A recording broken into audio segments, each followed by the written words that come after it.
మాత్రమే కాకుండా యెహోవా నా దేవా ఆయనకు మొరపెట్టుకునే భాగ్యాన్ని తండ్రి అబ్బా నాయన మన ప్రతి సమస్య కూడా ఆయనకు చెప్పుకునే భాగ్యం ఇచ్చారు. అంత మాత్రమే కాదు, మన జీవితాల్లో నా జీవితాల్లో ఆయన ఎన్నో ఆశ్చర్య కార్యాలు చేశారు.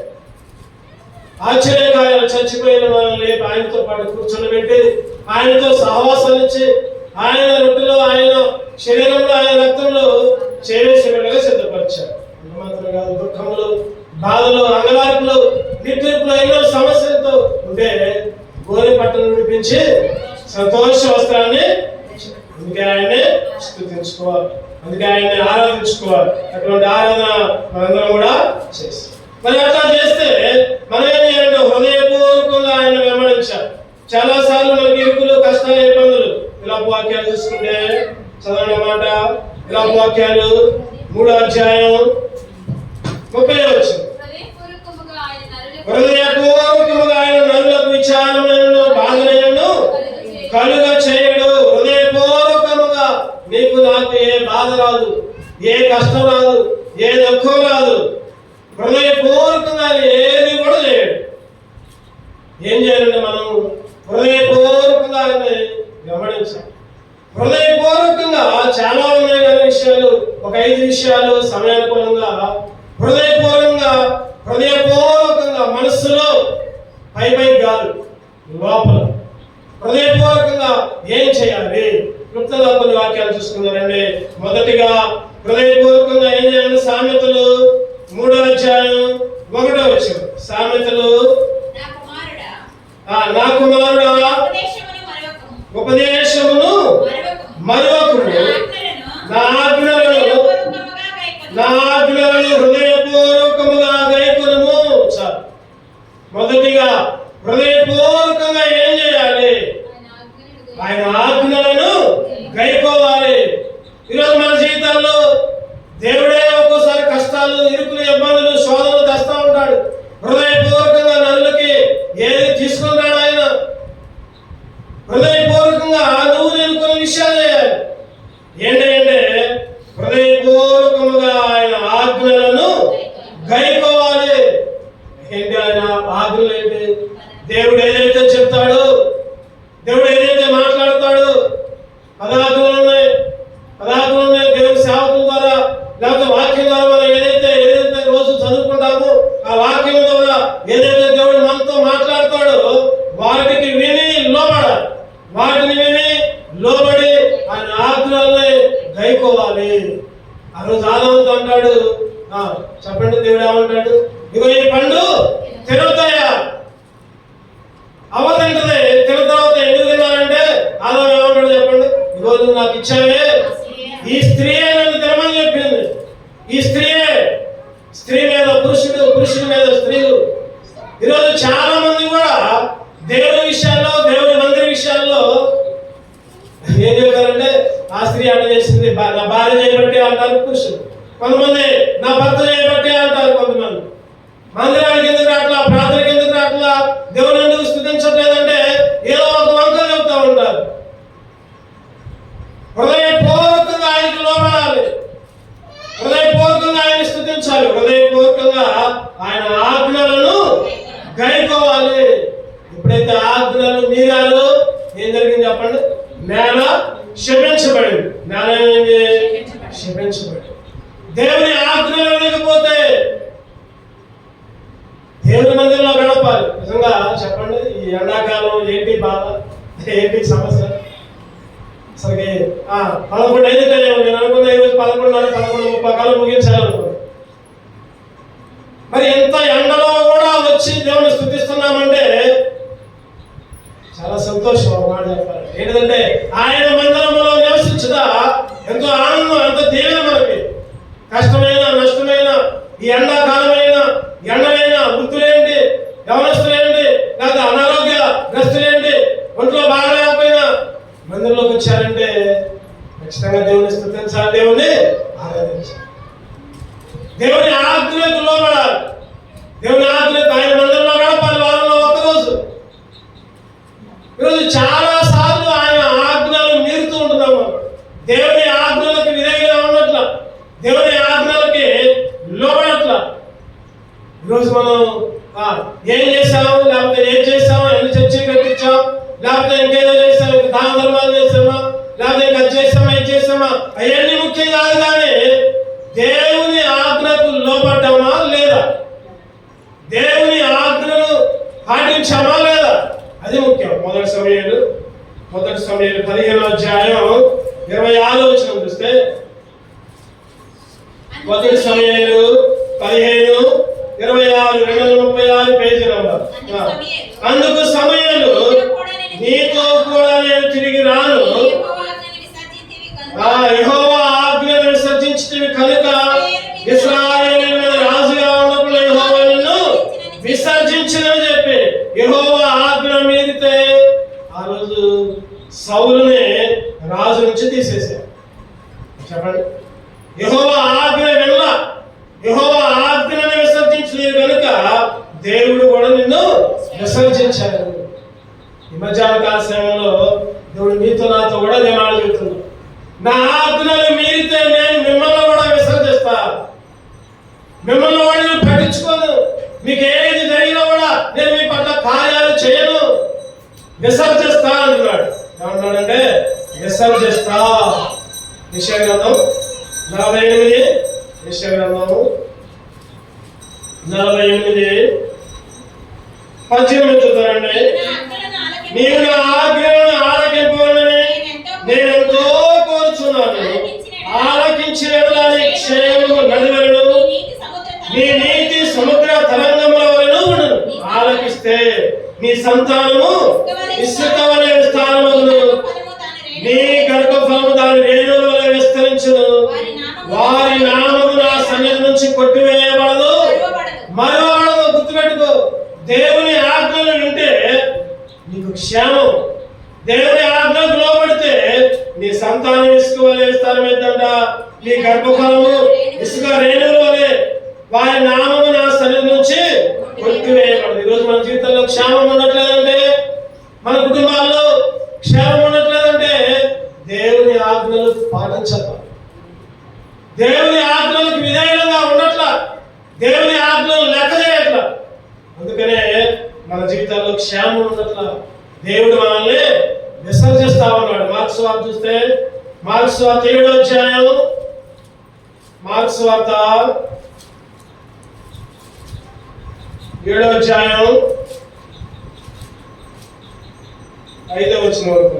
మార్క్స్ వార్త 7:6 చదువుతారండి. అందుకు ఆయన వారితో ఇలాగ చెప్పాను, ఈ ప్రజలు పెదవులతో నన్ను కనపరచుదురు కానీ వారి హృదయము నాకు దూరముగా ఉన్నది.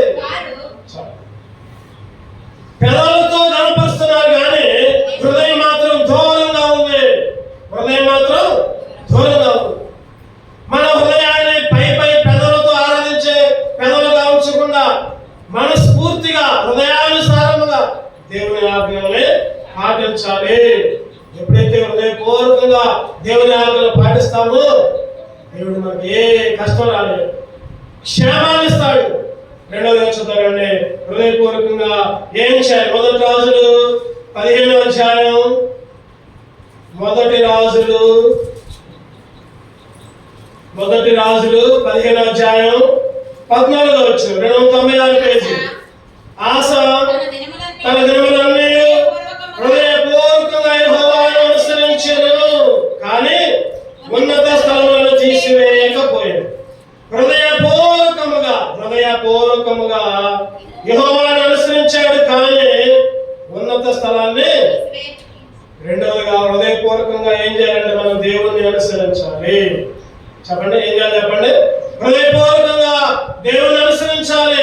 ఇక్కడ ఆశ అనుసరించాలే కానీ ఇంకా విగ్రహాలు, ఇంకా విగ్రహ ఆరాధన, పూజలు, ఇంకా లోకానికే విలువ. ఈరోజు నువ్వు నేను మన జీవితాల్లో హృదయపూర్వకంగా లోకాన్ని, విగ్రహాలని, లోక సంబంధమైన పనుల్ని పక్కన పెట్టాలి. దేవునికి సమయాన్ని, దేవుని అనుసరించడానికి, దేవుని కనపరచడానికి. అందుకనే నెహెమ్యా గ్రంథం 9వ అధ్యాయం 35వ వచనం చూస్తే, నెహెమ్యా 9వ అధ్యాయం 35వ వచనం, 9:35, 409 పేజీ నంబర్. చివరి భాగం చూస్తే, నీవు వారికి ఇచ్చిన విస్తారముకు ఫలవంతమైన భూమిని అనుభవించి నిన్ను సేవింపకపోయిరి. తమ చెడు నడతలు విడిచి మారు మనసు పొందరైరి. తమ చెడు నడతలు విడిచి మారు మనసు పొందరా. చెడు నడతలే ఇంకా దేవుని సేవించట్లా. పైకి ఏదో సంవత్సరానికి ఒక వారము, లేకపోతే నెలకు ఒక వారము, లేకపోతే ఆదివారం వచ్చినా కూడా పై పెదాలతో కనపరచడము. దేవుడికి అది కాదు కావాల్సింది. ఏం చేయాలని చెప్పండి? హృదయపూర్వకంగా ఆయన్ని సేవించే వారిగా ఉండాలి.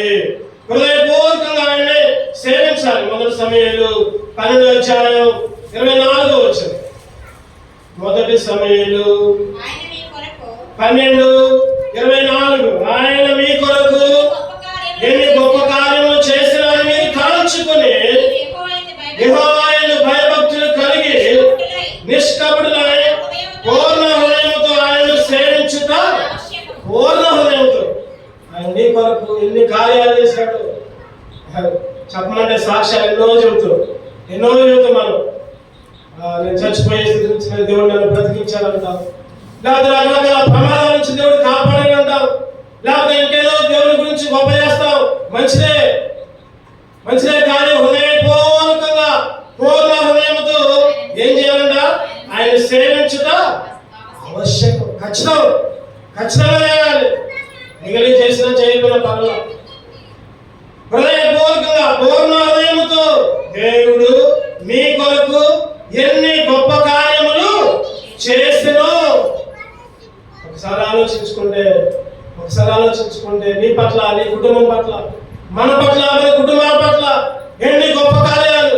మరణపు అంచుల నుంచి, చావు లోయలో నుంచి దేవుడు విడిపించాడు నిన్ను అందరినీ కూడా. ఈరోజు ఒక్కసారి ఆ కార్యాలన్నింటినీ కూడా తలంచుకొని హృదయపూర్వకంగా దేవుని సేవించాలి. అందుకనే న్యాయాధిపతులు 10వ అధ్యాయం చూస్తే, న్యాయాధిపతులు 10 చూద్దామండి.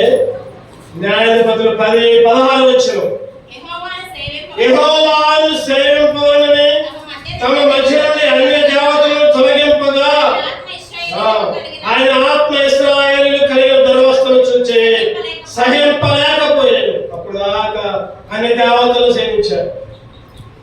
అన్ని కష్టాలు, అన్ని దురవస్థలు, అన్ని ఇబ్బందులు. ఎప్పుడైతే దేవుణ్ణి సేవించాలని అన్య దేవతలు తొలగించగా అప్పుడు దేవుడు మన స్థితి అంతా, అయ్యో వీళ్ళని సేవిస్తున్నారే, ఇలా దురవస్థలను విడిపిస్తా, ఇలా కష్టాలను తీరుస్తా, ఇలా ఇబ్బందులను తొలగిస్తా. ఈరోజు మన జీవితంలో కూడా అన్ని దేవతల్ని తీసివేయాలి. ఏం చేయాలి చెప్పండి? అన్ని దేవతలు ఏంటి? అన్ని దేవతలు దేవుడి కంటే దేన్ని ఎక్కువ ప్రేమిస్తామో అదే విగ్రహం, అదే దేవత. దేవుని కంటే నువ్వు దేనికి విలువ ఇస్తావు, దేవుని కంటే నువ్వు దేనికి ప్రాధాన్యత ఇస్తావు. ఈరోజు దేవునికి ప్రాముఖ్యత ఇవ్వాలి. దేవుని తర్వాత ఇంకా ఏదైనా దేవుణ్ణి సేవించాలి హృదయపూర్వకంగా.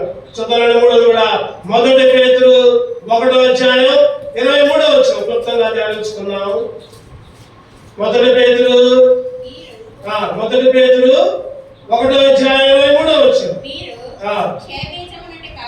క్షయబీజమును కాక శాశ్వతముగు జీవము గల దేవుని వాక్యములుగా అక్షయ బీజము పుట్టుకున్న వారు కనుక నిష్కపటమైన సహోదర ప్రేమ కలుగునట్లు సత్యమునకు విధేయులుగా ఉండు చేత మీ మనస్సులను పవిత్రపరచుకున్న వారండి ఒకరికొకడు హృదయపూర్వకంగా నికటముగాను ప్రేమించుడి. హృదయపూర్వకంగా ప్రేమించాలి. ఏం చేయాలి చెప్పండి? హృదయపూర్వకంగా ప్రేమించాలి. పైకి ఒక ప్రేమ, లోపల ఒక ప్రేమ కాదు. ఈరోజు చాలా మంది పైకి ఒకలాగా, లోపల ఒకలాగా ఉన్నారు. దేవుని బిడ్డలు చాలా జాగ్రత్తగా ఉండాలి. మీకు లోపల ఏదైతే ఉంటుందో హృదయం నిండిన దాన్ని బట్టి రోజు మాట్లాడిద్దాం. ఒకసారి మన మాటల్లోనే తెలిసిపోదు. మన మాటలోనే మన ప్రవర్తన అంతా తెలిసిపోతుంది. మన హృదయంలో ఏదైతే నిండుతో అదే నోరు మాట్లాడిద్దాం. హృదయపూర్వకంగా తోటి వారిని ప్రేమించు, తోటి వారిని ప్రేమించు. కీర్తనలు 28వ అధ్యాయం 3వ వచనం. కీర్తనలు 28:3వ వచనం. భక్తిహీనులను పాపము చేయవారిని నీవు లాగివేయకు, వారి దుష్టాలోచన హృదయంలో ఉంచుకొని తమ పొరుగు వారితో సమాధానంగా మాట్లాడు. దుష్టాలోచన, చెడ్డ ఆలోచన ఎక్కడుందంట? హృదయంలోనేమో దుష్టాలోచన ఉంది, పైకేమో సమాధానంతో ఉంటున్నారు. హృదయంలోనేమో చెడ్డ ఆలోచనలు ఉన్నాయి, పైకేమో సమాధానంగా ఉంటున్నారు. చెడ్డ ఆలోచన తీసి హృదయపూర్వకంగా ఇర్మియా ప్రవక్త కూడా 4వ అధ్యాయం 14వ వచనం. ఇర్మియా 4:14.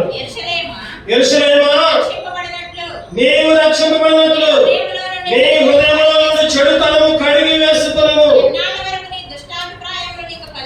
ఎన్నాళ్ళ వరకు నీ దుష్టాభిప్రాయం నీకు కలిగి ఉన్నది. యెరూషలేమా, ఓ సియోను సంఘమా, ఓ సియోను సంఘ విశ్వాసి, ఎన్ని రోజులు, ఎన్నాళ్ళ దాకా ఇంకా నువ్వు చెడుతనం లోపల ఉంటావు, ఇంకా నువ్వు చెడు అభిప్రాయాలు కలిగి ఉంటావు. నీ దుష్ట అభిప్రాయం చెడుతనం కడిగేసుకో.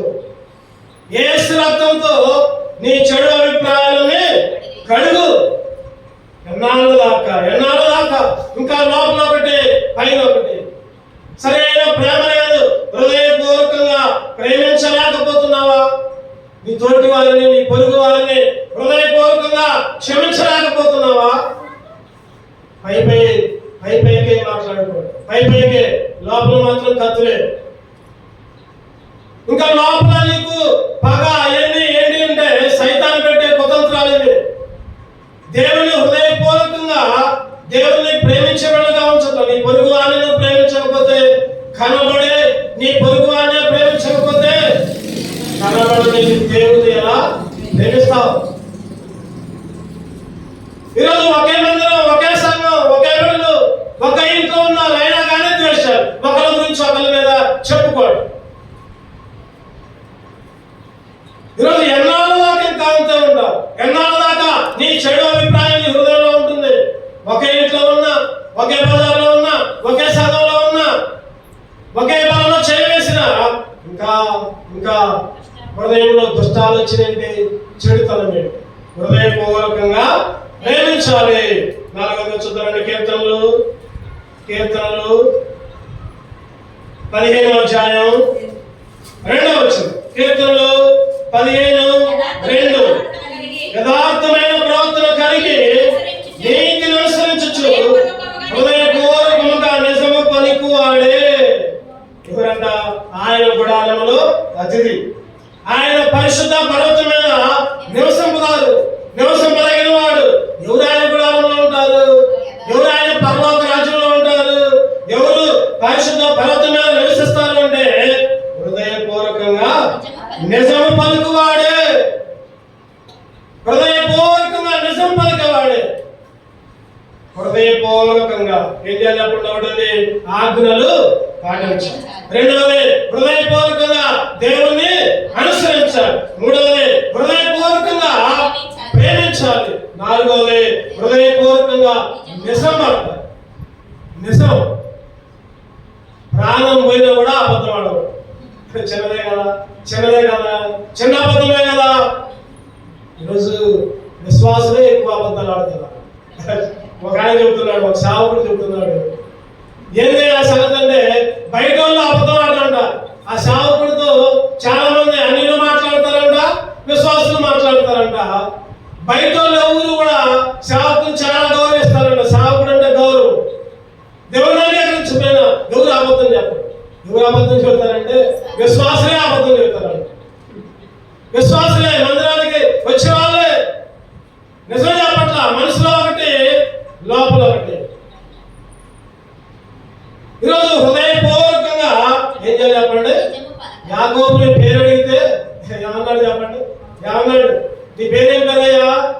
ఇష్మాయేలు అంటున్నాడు. ఏమంటున్నాడు? ఇష్మాయేలు అంటున్నాడు. అయ్యో నీ చేతులు ఎట్లా ఉన్నా? ఇష్మాయేల్ లాగా లేవే. రెపకా ముందే ప్లాన్ వేసి పంపించింది. ఒక వస్త్రాలు కప్పి పంపించింది జ్యేష్ఠత్వ హక్కు కోసం. చివరికి ఏం జరిగిందంటే ఎక్కడైతే పోరాడతాడో, ఎక్కడైతే పెనుగోలు అనుభవంలోకి వస్తాడో అప్పుడు అడుగుతాడు, ఏంటి నీ పేరు? ఏం పేరు నీ పేరు? నా పేరు నేను మోసం చేశాను. ఈరోజు నిజం చెప్పాలి. నిజం చెబితే ఆశీర్వాదం, నిజం చెబితే దీవెన, నిజం చెప్పకపోతే శాపమే. నిజం చెప్పకపోతే శాపమే. జాగ్రత్త. హృదయపూర్వకంగా మత్తయి సువార్త 12వ అధ్యాయం, మత్తయి సువార్త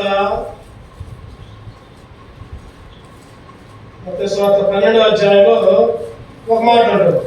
36వ వచనం, నేను మీతో చెప్పినది ఏమనగా మనుషులు పలుకు వ్యర్థమైన ప్రతి మాట విమర్శకరమున లెక్క చెప్పాలి.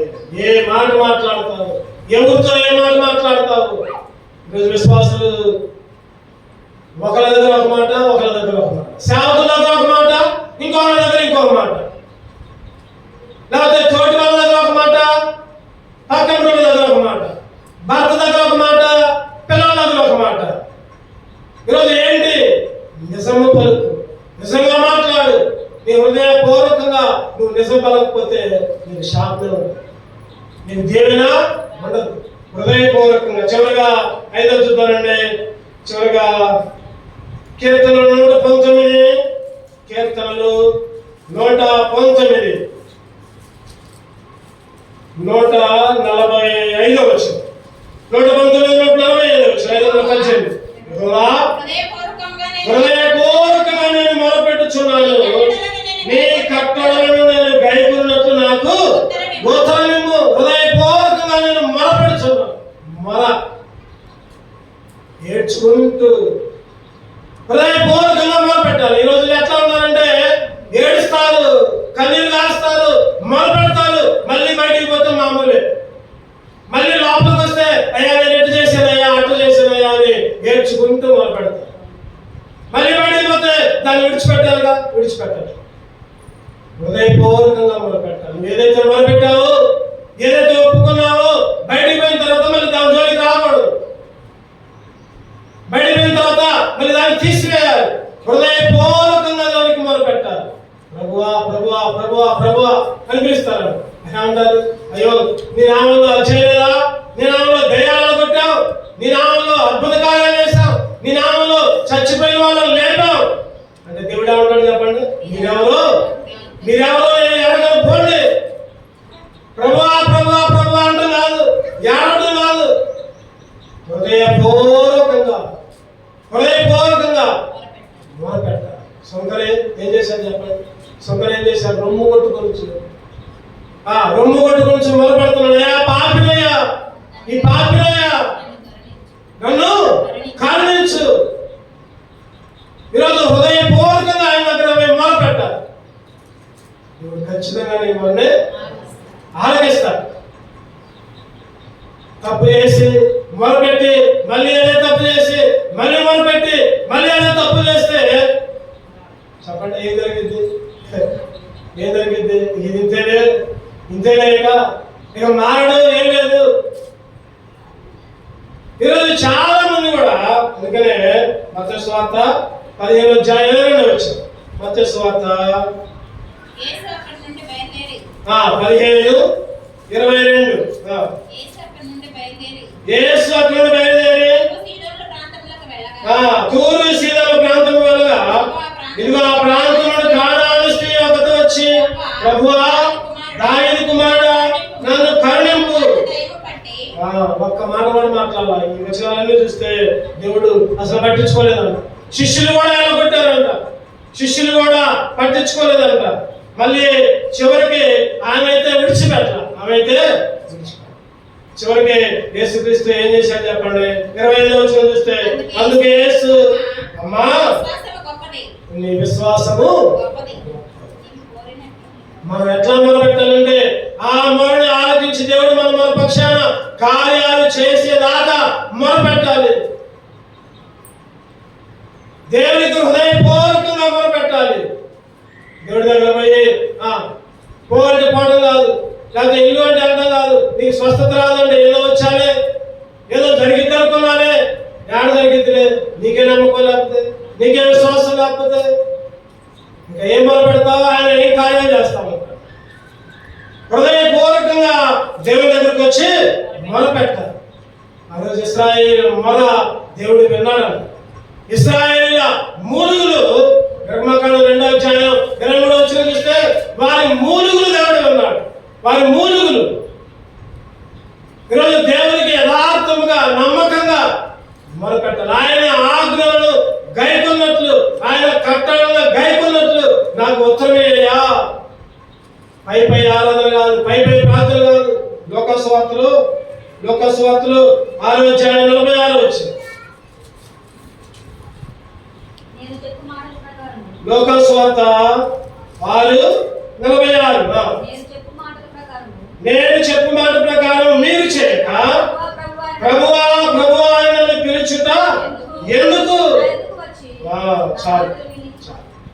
యేసుక్రీస్తు దేవుడు అంటున్నాడు, నేను చెప్పే మాట వినకుండా ప్రభువా ప్రభువా ప్రభువా అని ఎందుకు పిలుస్తారు మీరు? మనమేమో ఆయన చెప్పిన మాట అస్సలు పట్టించుకో, ఆయన ఆజ్ఞలు అస్సలు పట్టించుకో, ఆయన పాటించము, ఆయన అనుసరించము, ఆయన సేవించము అని అబద్ధాలు మాట్లాడుకుంటూ నిజం చెప్పకుండా ఇష్టం వచ్చిన రీతిలో ఆజ్ఞలను పాటించకుండా ప్రభువా ప్రభువా ప్రభువా అంటే ఏమైనా ఉపయోగం ఉందా? చెప్పండి. ఏమీ ఉపయోగం లేదు. ఏమి కూడా ఆయన మాట వినాలి. ముందు నేను చెప్పు మాటల ప్రకారం మీరు చేయక ప్రభువా ప్రభువా అని నన్ను పిలుచుట ఎందుకు? ఈరోజు ఆయన ఆజ్ఞలు పాటించకుండా, ఆయన మందిరంలో ప్రవేశించకుండా, ఆదివారం ఆయన ఆరాధించకుండా, ఉపవాస కూడికలు, సంఘ ప్రార్థన, లేదా బైబిల్ స్టడీలు, గృహ కూడికలు, స్వార్థ కూడికలు ఆహ్వానించినా కూడా రాకుండా, తెలుసు స్వార్థ కూడిక ఉందని, అందరినీ ఆహ్వానించాలని తెలుసు బైబిల్ స్టడీ ఉందని తెలుసు, ఆదివారపు ఆరాధన ఉందని తెలుసు, అయినా కానీ లోకానికే ప్రాముఖ్యత, బంధువులకే ప్రాముఖ్యత, లేకపోతే ఇంకదేనికో ప్రాధాన్యత. ఎందుకు ఇంకా ప్రభువా ప్రభువా అని పిలవడం? ఈరోజు బలలో చేసినందుకు హృదయపూర్వకంగా ఈ విధంగా జీవిస్తూ ఉంటున్నామా? హృదయపూర్వకంగా దేవుని ఆజ్ఞల్ని పాటించాలి.